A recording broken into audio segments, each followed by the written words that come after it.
Imagine you're driving down a country road after a heavy storm. The water's rising. Cars are stalled. Your SUV starts beeping, traction control failing, engine wheezing. You try to reverse. Too late. Water's already at your door. You panic.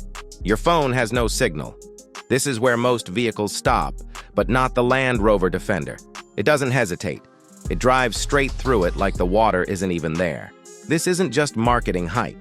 The Defender is built different. While your average SUV panics at 10 inches of water, the Defender keeps pushing, up to 35 inches deep.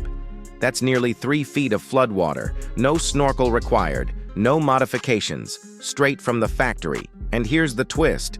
Most people don't even know this exists. But here's the part they don't tell you. Most SUVs today, they're just crossovers in disguise. Fancy on the outside, fragile on the inside, soft suspensions, low air intakes, and electronics that short out the moment they get wet.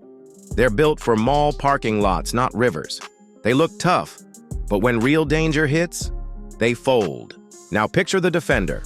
High-mounted air intake, sealed electronics, terrain response system that literally reads the surface below. It adjusts throttle, suspension, and differentials in real time. While other cars stall, this one thinks and moves and survives. But the magic isn't just about getting through water. It's about how it does it. You won't feel like you're battling the elements. You'll feel like you're in control of them. Inside, the Defender feels more like a high-end survival pod than a truck. Heated leather, touchscreen control, a view so commanding it feels unfair. It doesn't just rescue people in floods, it spoils the driver in the process. That's why this isn't just a truck. It's a statement, a machine that was tested in the Arctic, the Sahara, and jungles most of us will never see. But it's not just for explorers. It's for anyone who wants peace of mind when the weather turns, when the road ends, or when nature decides to remind us who's boss. And here's the craziest part. Despite all this power, all this capability, most people still choose the softer SUV. Why? Because they don't know what the Defender really is. It's not a showpiece. It's not a poser.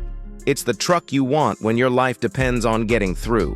So next time you're choosing between an SUV with leather seats and one that can literally swim, ask yourself, when things go wrong, which one would you trust?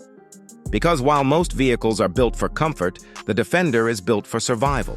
And in 2025, when floods are rising and roads are vanishing, that difference isn't just impressive, it might just save your life.